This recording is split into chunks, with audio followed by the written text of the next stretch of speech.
cheza chini, cheza low, cheza chini, cheza low, cheza chini, cheza chini, cheza chini, cheza low, cheza chini, cheza low, cheza chini, cheza low, cheza chini, cheza chini, cheza chini, cheza low, cheza chini, cheza low, cheza chini, cheza low, cheza chini, cheza chini, cheza chini, cheza low, cheza chini, cheza chini, cheza chini, cheza low. Hii ni group ya masoja. Bana. So just you comment, you like, you share. You share bana. This is a message that every man, every woman, kusikia, every kid share.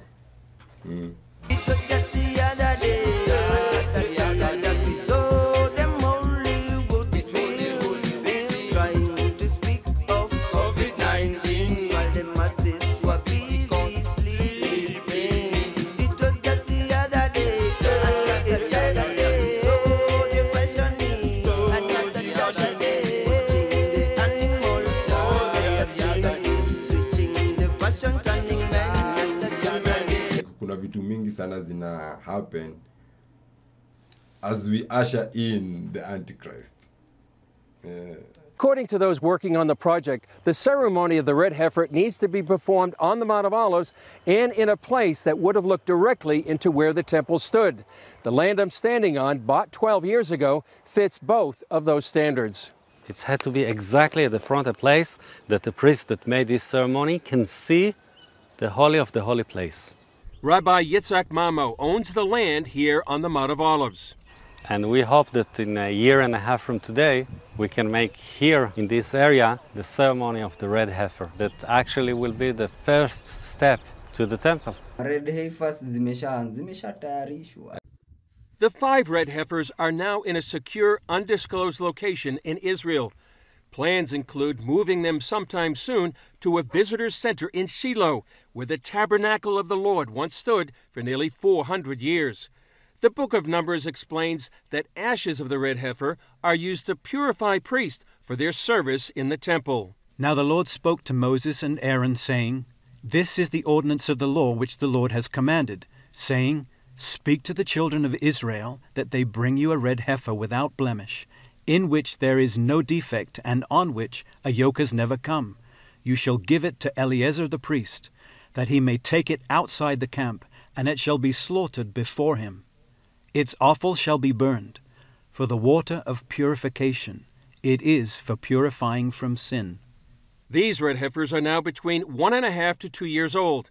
To replicate the ceremony mentioned in the Bible, they need to be at least 3 years old.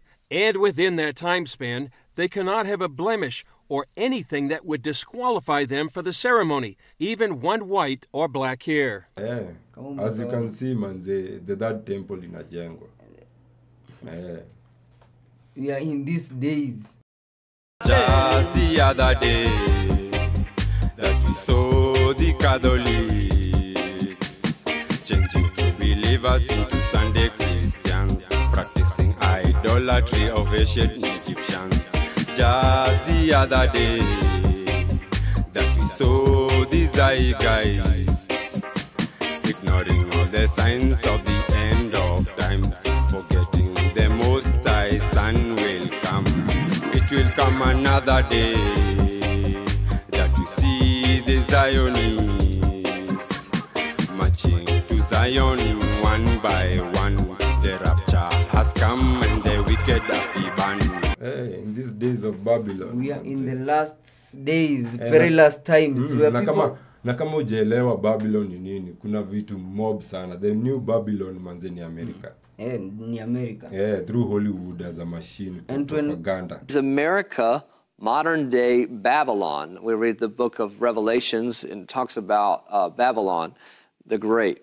We may be Babylon-like because of the way that we behave ourselves and the silliness that we see going on all around us, all the immorality, and there's all kinds of immorality, all of the things that are not right with us. We may be very much Babylon-like, but I would not say that we are the location called Babylon. Emphasize on what Babylon is. Babylon is a principality. Yes. And mindset. A mindset, not a place size. Not a place specifically. As per now, it's not a place.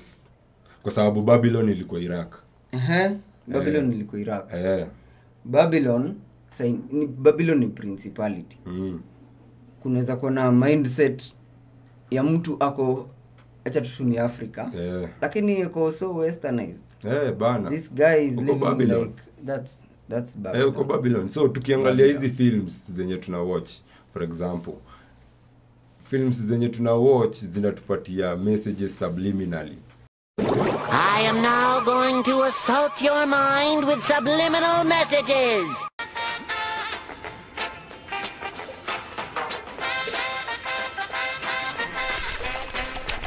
Gary! I was just looking for the sports channel, Gary. You don't find that suspicious? You don't find that suspicious? Zinaingia kwa mind zetu atakaa utajua, in the subconscious mind haitaelewa. In the conscious mind haitaelewa, but the subconscious mind ita report.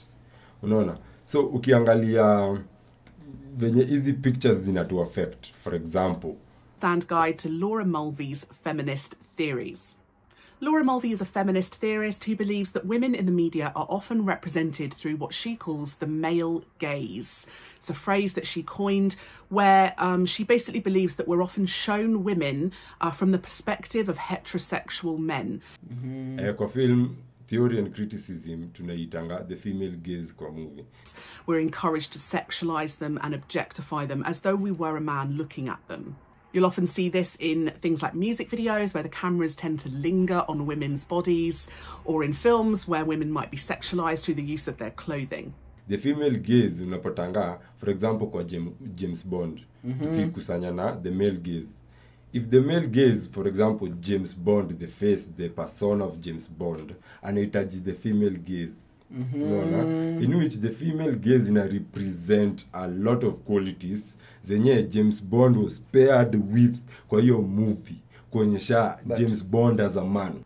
Something that Mulvey noticed when she was doing her research was that men were the centre of the action in films. They were powerful, they had agency, they were able to affect the narrative and make changes.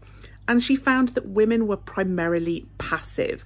They were the people who were sitting back and things were happening to them, but they weren't necessarily doing very much within the narrative themselves.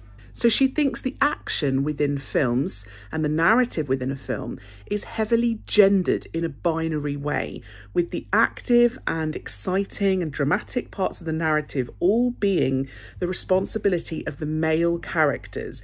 And the women characters, the female characters, were much more passive. Lakini sasa kwa hii version ni a woman.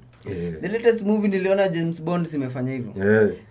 This character James Bond alikuwa retired kwa hiyo movie. Lakini akaitwa mission pale hivyo 007. Na vile ameenda kwa hiyo mission, kumbe hiyo mission as much as alikuwa participate kwa hiyo mission, alikuwa aoneshwe una replacewe James Bond. Na huyo mwanamke alikuwa na replacewa na a new 007 which is a woman. Yeah, so Hollywood is a propaganda machine to tell us where our mentality mpaka iko at that moment in time. Kwa sababu the female characters watawekwa the leading, utapata venye subliminally tu pole pole utaanza kuelewa vitu the fulani. Woman king. An evil is coming that threatens our kingdom, our freedom. But we have a weapon. They are not prepared for. Kiasi utapata shows zote, hakuna show utapata ina gazing. Ni kama ni qualification, siku hizi sionagi movie yoyote ya Hollywood bila hiyo story ya LMNOP, LGBTQ community. Report to the next rainbow. Mounted police force. Oh, I don't like the colour. Don't like the colour. Oh, brilliant, brilliant.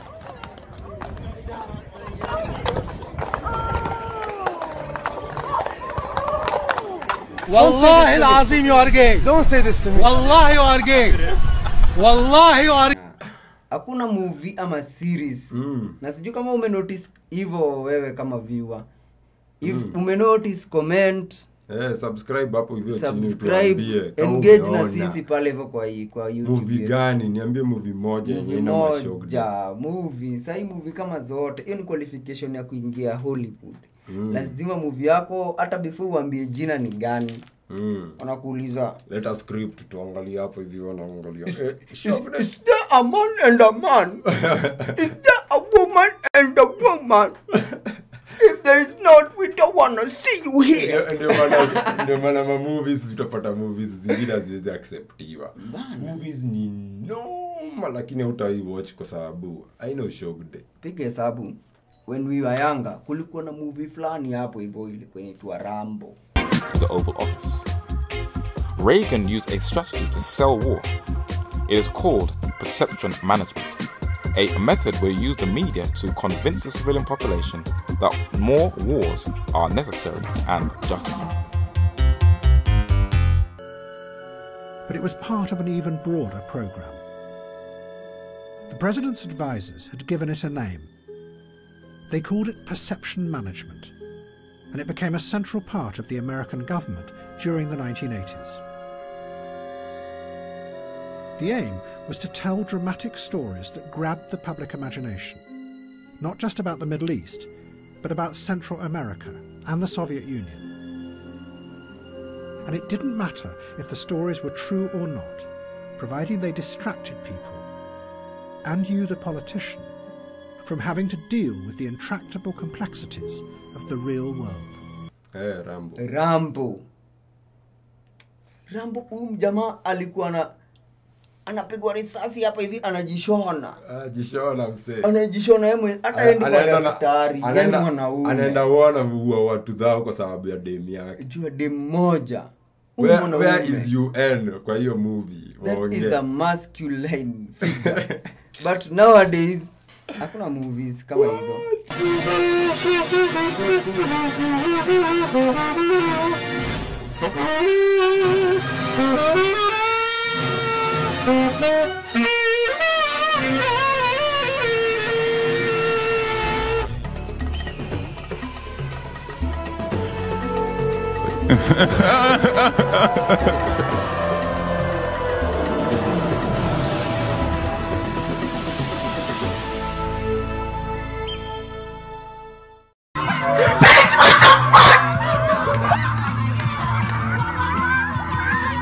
May the cheek-slaying fathers ascend down from the gates of heaven and enlighten us and bless us with the cheek-slaying Declaration of Independence. Haram. Hakuna movie kaa hiyo kwa sababu the emasculation of man. Ukiona mtu kaa Andrew Tate amepelekwa mpaka prison bro. Si coincidence. Ni kwa sababu ya hii story tunawaambia. Si coincidence. They don't want you to get out of the beehive. Yes. They don't want you to know. They want to create worker bees. Worker bees. Not soldier bees. Hey bud, I've been thinking, are we killer bees or just regular bees? Huh. I'm not sure. Well, how do we find out? I feel like that's important.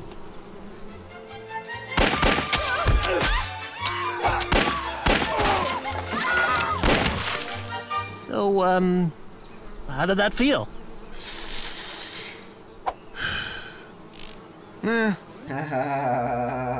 Manze. And it's very serious. It's serious. Very serious. Sandy, I saw it. It's big, scary, and pink. Bear with us. Tukishrabu na bush. Tukishrabu na cacti. Na bush. Sawa. Manze, as you've heard manze. Yeah. Tuko kwa sponsor wetu Joshi. Joshi Bookshop pale Ronald Ngala Street manze utawapata. Everything yenya kama mtoto wako anafanya KCP, PE, KCSC, IGCSE ama CBC manze. Vitabu zote za CBC utazipata pale Joshi Books and Stationers.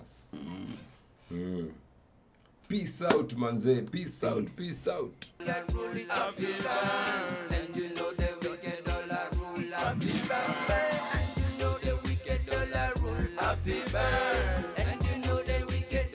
rule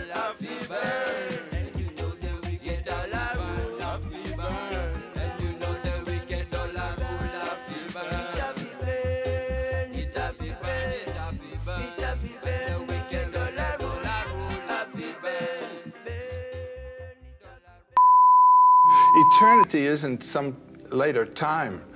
Eternity isn't a long time. Eternity has nothing to do with time. Eternity is that dimension of here and now, which thinking in time cuts out.